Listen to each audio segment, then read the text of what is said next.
질문 하나 드려도 될까요?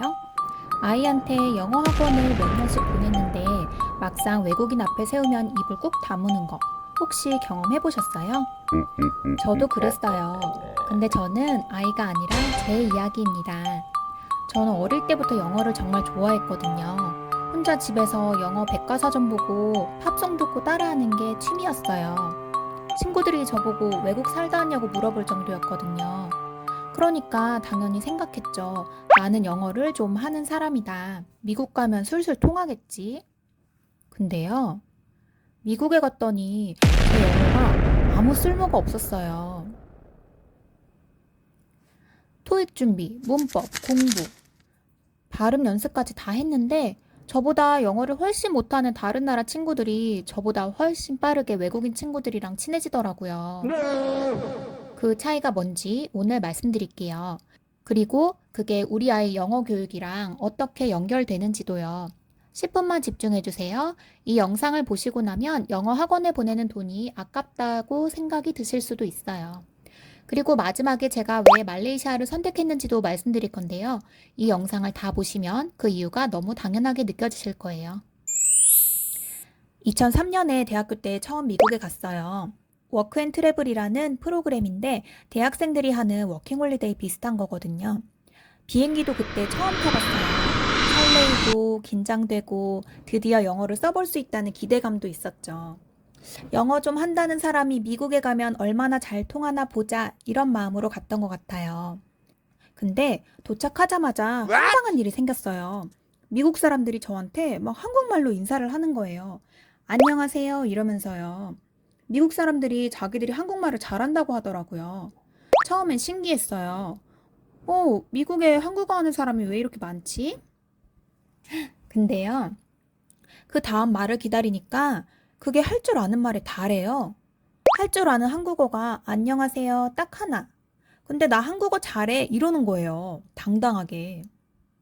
저는 솔직히 그때 속으로 이렇게 생각했거든요. 그게 어떻게 잘하는 거지? 웃기려고 하는 말인가? 근데 한 달이 지나고 나서 그게 웃긴 게 아니라는 걸 알게 됐어요. 오히려 이 사람들한테 제가 배워야 할 게 있다는 걸요. 조금 이따가 말씀드릴게요. 거기서 서브웨이 샌드위치에서 알바를 했어요. 처음이라 조심조심 했는데 빵만 썰어도 칭찬해주고 음료수만 뽑아도 칭찬해주고 직원들만 그러는 게 아니라 손님들까지 다 그러더라고요. 어느 날 손님 한 분이 할라피뇨를 통째로 넣으면 너무 맵다고 작게 썰어줄 수 있냐고 하셨거든요. 그래서 제가 썰어드렸죠. 그 다음부터 다른 사람들도 그럴 것 같아서 썰어드릴까요? 한마디 했더니 저만 찾는 손님들이 늘어난 거예요. 어떤 분은 제가 없으면 다음에 오겠다면서 그냥 가시기도 했고요. 그러면 다른 직원들이 시기 질투를 할 만도 하잖아요. 근데 저한테 이러는 거예요. 너는 샌드위치계의 박사학위를 받은 거나 마찬가지야. 본사에서 널 데려가야 해. 이러면서 막 칭찬을 해주는 거예요. 처음에는 저도 그렇게 생각했어요. 이 사람들이 내가 처음 왔으니까 용기를 북돋아 주려고 이러는 건가? No, no, no! 근데 아니더라고요. 저한테만 그러는 게 아니라 서로 다 그러는 거였어요. 그냥 원래 그런 문화인 거예요. 그때 저한테 뭔가 탁 하고 열리는 느낌이 왔어요. Good. 이게 칭찬 문화구나. 제가 태어나서 남한테 칭찬만 하면서 살 수 있다는 걸 알게 되고 너무 충격을 받았어요. 어떻게 저렇게 대충 해도 칭찬을 하면서 살 수가 있지? 근데 칭찬 받으니까 더 잘하고 싶어지더라고요. 상대방을 기분 좋게 만드는 그 칭찬 문화를 나도 장착해야겠다. 같이 살던 남미 친구들이 있었어요. 영어 실력은 저보다 훨씬 못해요. 문법은 다 틀리고 단어도 몰라요. 근데 말은 저보다 훨씬 많이 하더라고요. 저는 그게 이해가 안 됐어요. 쟤네는 영어도 못하면서 무슨 자신감으로 저렇게 쉬지 않고 말할까? 근데 결과를 보면요. 그 친구들이 저보다 훨씬 빨리 미국 사람들이랑 친해지더라고요. 무시당하는 게 아니라 오히려 더 환영받는 거예요. 저는 그때까지 이랬어요. 발음 틀릴까봐 말 못하고, 스펠링 틀릴까봐 못 쓰고, 문법 틀릴까봐 입 꾹 다물고. 그러니까 어때요? 말이 안 나오죠. 이쯤 되면 이런 말 하실 수도 있어요. 그러면 토익 공부는 왜 해요? 저도 그 생각을 했어요. 토익 만점이라고 외국인 친구 잘 사귀는 건 아니죠? 언어를 많이 듣고 접할수록 자연스럽게 말문이 트인다. 이걸 처음으로 이론으로 정립한 언어학자가 있어요. 스티븐 크라센이라는 분인데요. 이분이 말하는 인풋 가설이에요. 영어를 많이 들어야 한다고 다들 말하잖아요. 그게 바로 이 이론에서 나온 거예요. 근데 중요한 건 그 인풋이 잘 흡수되려면 조건이 있어요. 불안감이 낮아야 한다는 거예요. 남미 친구들은 틀려도 괜찮다는 환경에서 자랐어요. 실수해도 비웃지 않는 문화 속에서 자랐어요. 그래서 영어를 덜 잘해도 더 잘 쓸 수가 있는 거예요. 저는 그때 깨달았어요. 영어 공부를 얼마나 했느냐가 중요한 게 아니라 영어를 쓰는 게 두렵지 않은 사람이 되느냐가 중요하다는 걸요. 영어는 언어가 아니에요. 문화예요. 그 문화 안에 들어가 본 사람만 진짜 영어를 하게 됩니다. 근데요, 또 이런 생각이 드실 수도 있어요. 그래서 뭐가 달라지는데요? 어차피 AI가 다 통역해 줄 텐데요. 맞아요. 저도 그 생각을 했습니다. 요즘 번역기, 통역기 수준이 어마어마하잖아요. 실시간으로 통역해주는 이어폰도 나오고 있고.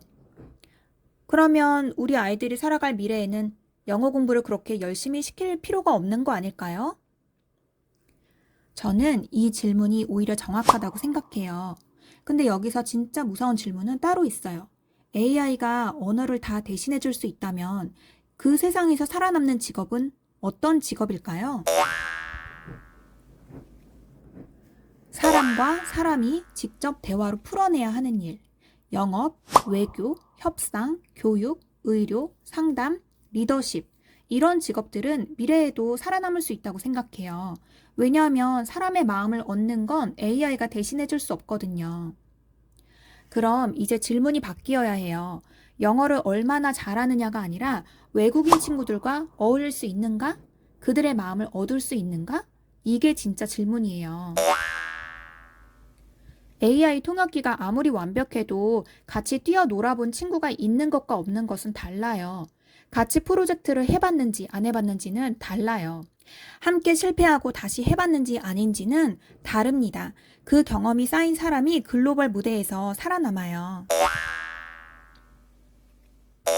영어 실력은 AI가 보완해 줄 수 있어요. 근데 함께 어울려 본 경험, 함께 뭔가를 만들어 본 경험, 이건 AI가 대신해 줄 수가 없어요. 직접 해봐야만 생깁니다. 저 그 반년 미국에서 많이 변했어요. 돌아왔더니 주변 사람들이 그러더라고요. 너 많이 달라졌다고. 영어 실력이 아니라 사람이 달라진 거예요.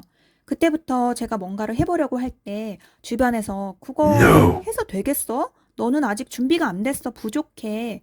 이런 말이 나와도 이런 생각이 자동으로 들어요. 지구 반대편 미국 사람들은 내가 이걸 했다는 걸 대단하다고 Good. 칭찬해 줄 거야. 물론 그 사람들을 직접 아는 게 아니에요. 그냥 그 오픈 마인드가 제 안에 심어진 거죠. 제 안에 내면의 목소리로. 그리고 하나 더요. 부잣집 친구들은 당당하다고 하잖아요. 이 일 때려쳐도 돈이 있으니까 그런다고 생각하잖아요. 근데 저는요, 부잣집 딸이 아닌데도 자신감이 있습니다. 미국에서 아르바이트를 하면서 혼자 살아봤기 때문에 나는 어디 가서도 먹고 살 수 있다는 자신감이 생긴 거예요. 그게 저한테 제일 큰 자산입니다. 이 자신감이 있으니까 내가 괴로울 정도의 길이면 과감하게 포기를 할 수가 있더라고요. 그래서 저는 아이에게 이걸 줘야겠다고 생각했어요. 영어 점수가 아니라 틀려도 자신있게 말하는 용기, 외국인 앞에서 주눅 들지 않는 오픈 마인드, 함께 어울리고 마음을 얻는 경험, 이게 먼저예요. 책으로 영어를 아무리 열심히 공부해도 그 문화를 아는 건 별개예요. 이게 제가 뼈저리게 미국에서 체득하고 온 것입니다. 그럼 어떻게 해야 하냐고요? 아이한테 영어를 쓸 수밖에 없는 환경을 만들어줘야 해요. 억지로가 아니라 친해지고 싶어서 영어를 쓰게 되는 환경. 다국적 친구들이 섞여서 칭찬하는 문화가 있는 곳. 함께 뛰어놀고 함께 프로젝트를 해볼 수 있는 곳. 그게 말레이시아 국제학교 환경이라고 생각합니다. 영어를 잘 가르쳐주는 나라로 가는 게 아니에요. 영어를 쓸 수밖에 없는 환경으로 가는 거예요. 그 차이가 큽니다. 근데요, 저는 미국에 다녀오고 나서 엉뚱한 결정을 합니다. 영어에 눈을 뜬 저는 갑자기 중국으로 가거든요. 왜냐면 미국 마트에서 소름 돋는 걸 발견했기 때문이에요. 미국이라는 나라 안에 이미 중국이 완전히 들어와 있더라고요. 그걸 보고 저는 생각했어요. 아, 영어만 봐선 안 되겠다. 그 이야기는 다음 편에서 말씀드릴게요. 구독 눌러주시면 놓치지 않으실 거예요.